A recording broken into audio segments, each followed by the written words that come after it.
ये आया सीजन 2025 के पानी उन पेपर में ये बात था लेकिन पैसे नहीं है सवाल हम तो पैसे कारण उसमें सवाल है एक अपने माने 3 रेस्ट 1 डी डी अपने माने 3 रेस्ट 1 डी डी इसी में ज्यादा 5 पेज में उन्हें माने of de los of D of D दूसरी रेस्ट 10% लॉस और तीसरी रेस्ट 30% प्रॉफिट तो it is more in line of profit profit ज्यादा है 20 30 बोनस पे हम एक लॉस और प्रॉफिट नहीं जो आंसर प्रॉफिट चाहिए नहीं तो आंसर तो है नहीं आंसर या तो ऑप्शन का है सी ऑप्शन अब देखो एक कपड़े की दुकान में 3 रेस्ट डी डी डी इस सवाल की सबसे बड़ी परेशानी क्या है आपको दिया क्या है सेम प्राइस का कितना 5 6 5 7 बात कीजिए अगर कॉस्ट प्राइस का रेशियो दिया होता ये सवाल 1 सेकंड में बताता मेरे वेट डेविड से लेकिन लेकिन बात करते हैं कॉस्ट परसेंटेज की तो मेरे दोस्तों ध्यान से सुनिएगा तो पहले रेस्ट कितना प्रॉफिट है पहले रेस्ट प्रॉफिट 20% यानी 1/5 दूसरी रेस्ट कितना प्रॉफिट है लॉस लॉस परसेंट यानी 1/10 और तीसरी रेस्ट का प्रॉफिट 30% फ्रैक्शन में 3/10 ये हमने प्रॉफिट लॉस परसेंटेज का मतलब तीनों रेस्ट सीपी का रेशियो निकाल सकते हैं सीपी का रेशियो यहाँ पे सीपी निकालना है अप्रोक्सीमेटली सीपी से निकालेगा या यहाँ पे तीनों में प्रॉफिट लॉस का अमाउंट निकालो ठीक है भाई अब अगर पहली रेस्ट का कॉस्ट प्राइस 5 है तो प्रॉफिट कितना है एक का 5 पे एक का प्रॉफिट रेस्ट कितना है जब रेस्ट सेम पैसे में 5 यानी 6 कितनी है 5 में प्रॉफिट कितना हुआ है तो 1 मिनट में कितना आएगी अगर 6 मिनट 5 है तो 1 मिनट में कितना आएगी 5 में 5 में कितना आएगा भाई 0.83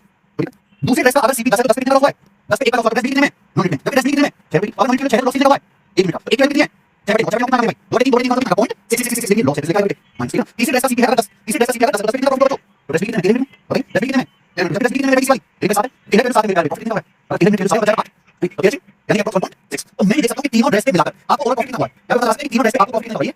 ठीक है तीनों रेस्ट कितना प्रॉफिट है आपको लेकर 1.8 लिखा है इसमें ठीक है यानी तीनों मिलाकर क्या प्रॉफिट तीनों पे प्रॉफिट 1.8 मिनट अच्छा तीनों रेस्ट कितने में 5 11 7 18 आपने तीनों रेस्ट को 18 मिनट में बेचा और आपको 1.8 मिनट का प्रॉफिट हुआ यानी उनका सीपी क्या हुआ 18 से 1.8 का बदले 16.2 मिनट तो बस सेकंड आपने 18 मिनट रेस्ट में 1.8 का प्रॉफिट तो 18 से 1.8 नहीं कितना एक बटे सिंपल लगभग 1 बटे 11.1 यानी आंसर 11% ज्यादा करेंगे आंसर क्या है इस सिंपल सबसे बेहतरीन सबसे शानदार सवाल मैं शुक्र हूं कि मुझे पता है कि बेसिकली बच्चे जल्दी सवाल को नहीं कर पाएंगे और इतना टाइम नहीं करते ध्यान से क्या एक कपड़े की दुकान ने 3 ड्रेस D1 D2 D3 बेची जिनकी बिक्री कीमत 5 6 7 के अनुपात में थी उन्हें D1 पर 20% का लाभ D2 पर 10% यानी D3 पर 30% का लाभ पूरी बिक्री के लिए उनका अनुमानित कुल लाभ यानी % बताना कितना हो अब यहां पर हमें जो रेशियो दे रखा है वो दे रखा है एसपी यानी बिक्री मूल्य का सेलिंग प्राइस का रेशियो दे रखा है और सेलिंग प्राइस का रेशियो कितना दिया भाई तो आपने कहा सर पहले वाले का दूसरे वाले का तीसरे वाले का ये रखा है 5 ये रखा है 6 और ये रखा है 7 कितना ये आपने का बिल्कुल अब यहां देखो समझने की कोशिश करना मेरी बात को जो मैं कहना चाह रहा हूं अगर लाल मेरे ये 20% का प्रॉफिट है कितना का 20% तो जाहिर सी बात है एसपी होगा वो 120% होगा तो मैं क्यों ना इस एसपी को 120 बना दूं तो किससे गुणा करना पड़ेगा 24 से अभी तो 24 बन 120 बन जाएगा तो ध्यान से देखेंगे मैं कहूंगा इसका एसपी आएगा 120 24 से इसका एसपी आएगा 144 और 24 से इसका एसपी आएगा 168 बात समझ आ रही अब मैंने क्यों निकाला ये ताकि मैं सीपी निकाल सकूं इजीली सीपी कैसे निकालेंगे अगर 10% 20% के लाभ पर वस्तु 120 में बेची जा रही है तो सीपी होगा 100 रुपए का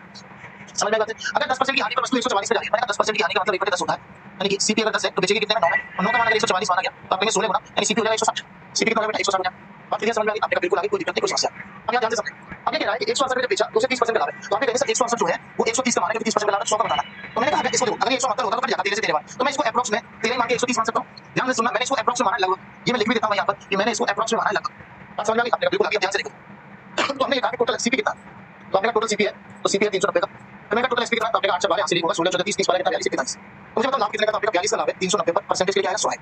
हमने कहा 1 0 से 1 0 बढ़ेगा 3 से कटेगा 3 से कटेगा 14 तो 140 बटे 13 आएगा 140 बटे 13 मतलब हो गया 11 से कम आएगा 11% से कम आएगा और क्योंकि लाभ हो रहा है तो आप कहेंगे सर 11% से 10 से ज्यादा वाला 11 से कम वाला सी ऑप्शन यानी चलो वेरी पर करेक्ट आंसर हो जाएगा